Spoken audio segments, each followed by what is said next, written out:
Hello বন্ধুরা, কেমন আছো তোমরা সবাই? আশা করছি ভালো আছো। আমিও খুব খুব খুব ভালো আছি। দেখো চলে এলাম তোমাদের সামনে আজকে আরেকটা নতুন রান্নার রেসিপি নিয়ে। তো এটা কি মাছ বলো তো?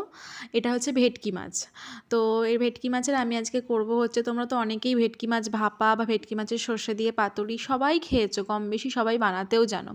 তো আজকে আমি রেসিপিটা শেয়ার করছি, সেটাও তোমরা বানাতে জানো। তো আজকে আমি শেয়ার করব হচ্ছে কাতলা কালিয়া যেরকমভাবে বানাই সেরকম স্টাইলেই ভেটকি কালিয়া। তো দেখো প্রথমেই মাছগুলো খুব ভালো করে ধুয়ে নুন হলুদ মাখিয়ে মানে 15 মিনিট মতো রেখে দিয়েছি। তারপর এখানে একটা ফ্রাই প্যানে তেল গরম করে, তেলটা খুব ভালো করে গরম করে নিতে হবে। তোমরা দেখবে যেন তেলটা খুব ভালো করে গরম হয়, না তো কিন্তু মাছ লেগে যাবে বা মাছ ভেঙে যাবে। তো এই যে আমি এখানে মাছ মাছগুলো খুব ভালো করে ধুয়ে নুন হলুদ দিয়ে ফ্রাই প্যানটা খুব ভালো করে গরম, এই যে মাছটা এবার ভেজে নিচ্ছি। খুব ভালো করে মাছটা কড়া করে ভাজবো, তোমরা চেকাও ভাজতে পারো, কিন্তু আমাদের বাড়িতে আমরা কড়া করে ভেজে ঝোলটা করাই পছন্দ করি। আমি মাছটা একটু কড়া করেই ভাজবো।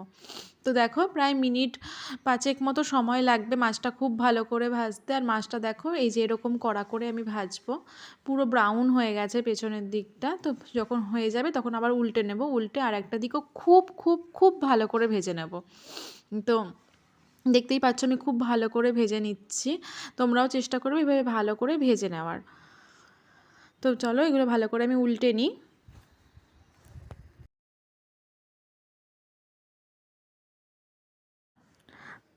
তো দেখো আমার মাছটা ভাজা হয়ে গেছে, মাছগুলো আমি তুলে নিয়েছি। এবার আমি কড়াইতে আরেকটু সামান্য পরিমাণে তেল দিয়েছিলাম, দেওয়ার পর আমি দিলাম হচ্ছে গোটা জিরে, সাদা জিরে বা শাহ জিরে তোমরা যে যেটা বলো, গোটা জিরে। দেওয়ার পর আমি এখানে দিলাম হচ্ছে পেঁয়াজ, 3টে কাঁচা লঙ্কা চেরা আর টমেটো দিয়ে ভালো করে নাড়িয়ে চাড়িয়ে এবার এটাকে ভাজা ভাজা করে নেব। তোমরাও চাইলে টমেটোটা পরেও দিতে পারো, কিন্তু আমি আগে দিই, এতে টমেটোটা খুব ভালো করে গলে যায়। তো এই যে আমি ভালো করে পেঁয়াজ টমেটো আর কাঁচা লঙ্কাটা দিয়ে দিলাম, আর এর সঙ্গে দেব হচ্ছে 1 চামচ মতো নুন। নুন দিলে না মানে খুব ভালোভাবে পেঁয়াজ আর টমেটোটা মজে যাবে। তো দেখো আমি এর সঙ্গে 1 চামচ মতো নুন দিলাম। নুনটা একটু বেশি করে তোমরা চাইলে এখনই একবারে দিয়ে দিতে পারো, তো আমি অল্প পরিমাণে দিলাম, পরে আবার অল্প একটু করে অ্যাড করব। তো দেখো খুব ভালো করে আমি এবার পেঁয়াজটাকে ভেজে নেব, আর একটুখানি ঢাকা দিয়ে দেবো। ঢাকা দিলে না পেঁয়াজ থেকে জল বেরিয়ে পেঁয়াজ টমেটো লঙ্কা পুরোটাই খুব ভালো করে সিদ্ধ হয়ে যাবে। আর এই যে মাছটা আমি সাইডেই বাটিতে তুলে রেখে দিয়েছি। আমার পেঁয়াজ টমেটো লঙ্কাটা খুব ভালো করে সিদ্ধ হয়ে গেছে। আমি এবার এর সঙ্গে অ্যাড করব হচ্ছে আমার এই আসল যে মশলাগুলো লাগবে। তো দেখো সেরকম কোনোই মশলা লাগবে না, লাগবে হচ্ছে 1 চামচ মতো আদা রসুন বাটা। রসুনের পরিমাণটা কম, রসুন ওই 2 কোয়া মতো কি 3 কোয়া মতো দিয়েছি। আর দিয়েছি হচ্ছে কিছুটা পরিমাণে আদা। আদা দিয়ে খুব ভালো করে এবার আমি কষিয়ে নেব। এই যে আমি আদা রসুন দিয়ে খুব দেখো দেখতেই পাচ্ছ খুব ভালো করে কষিয়ে নিচ্ছি।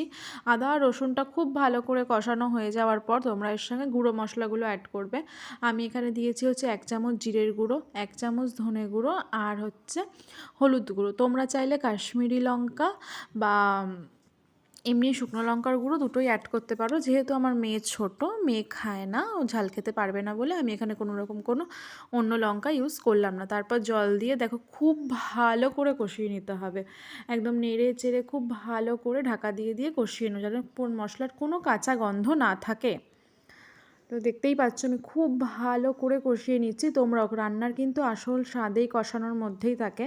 তো দেখো মশলাটা অনেকক্ষণ ধরে কষানোর পর একদম তেল ছেড়ে দিয়েছে, মানে সাইড দিয়ে যখন তেল ভেসে উঠবে, তারপর যে যেরকম ঝোল খাও তোমরা সেরকম ঝোলই দেবে। আমরা একটু মাখা মাখা করবো, তাই জন্য মানে খুব একটা ঝোল আমাদের বাড়ির কারোরই লাগে না, তার জন্য আমি এখানে জল দিয়ে দিলাম, যতটা পরিমাণ লাগবে তোমরা তোমাদের পরিমাণ মতো দিয়ে দেবে। এই যে ঝোল দিয়ে দিলাম, এবার আমি কড়াই ভালো করে ফ্রাই প্যানটা ঢেকে দেবো, ঢেকে ঝোলটা ফুটিয়ে নেব। ওই মিনিট 5 মতো ঢাকা দিয়ে রাখবো। মিনিট 5 ঢাকা দিলেই ঝোলটা ভালো করে ফুটে যাবে।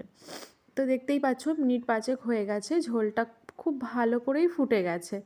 তো তো এমন অবস্থায় আমি এর সঙ্গে অ্যাড করব হচ্ছে সমস্ত মাছগুলোকে দিয়ে আমি ওই মিনিট 5 মতো ফুটিয়ে নেব। তোমরা চেষ্টা করবে মাথাটা আগে দেওয়ার, আজকে আমার দেওয়া হয়নি। মাথাটা আগে দিলে আসলে মাথাটা তো একটু শক্ত থাকে, তাহলে মাথাটা একটু তাড়াতাড়ি সিদ্ধ হয়ে যাবে। আমি প্রত্যেকটা মাছ খুব ভালো করে বসিয়ে দিলাম। দেখতেই পাচ্ছ মাছগুলো খুব ভালো করে ফুটে যাবে, ওই মিনিট 5 মতো আবার মাছগুলো দিয়ে ফোটালেই মাছের ভেতরে একদম ভালো করে মানে ঝোলটা ঢুকে যাবে। তো এই ব্যবস্থাতেই আমি গ্যাসটা আবার সিম করে একটু ঢেকে দেবো। এই যে মোটামুটি আমার মাছটা পুরোপুরি এখন রেডি। আমি এই অবস্থায় একটুখানি অ্যাড করবো হচ্ছে ওই ছোটো চামচের 1 চামচ মতো গরম মশলাগুলো। তোমরা যারা গরম মশলা খেতে চাও না তারা এখানে ধনেপাতাও দিতে পারো, গন্ধটা খুব ভালো হয়। তো এই গরম মশলা গুঁড়ো দিয়ে খুব ভালো করে নেড়ে চেড়ে নিলেই একদম রেডি আমাদের ভেটকি মাছের কালিয়া। তো চলো আমি একদম বাটিতে ঢেলে তোমাদেরকে দেখাচ্ছি কেমন হলো। এই যে দেখতেই পাচ্ছ কতটা ডিলিশিয়াস হয়েছে, খুব ভালো খেতে হয়েছিল। আমি তো যেহেতু ভরে ভয়েস দিচ্ছি তাই বলছি। তো কেমন লাগলো অবশ্যই আমাকে জানিও, ভালো লাগলে লাইক কমেন্ট শেয়ার করো। তো টাটা, আজকের ভিডিও এই পর্যন্তই, দেখা হবে অন্য একদিন অন্য কোনো ভিডিও নিয়ে।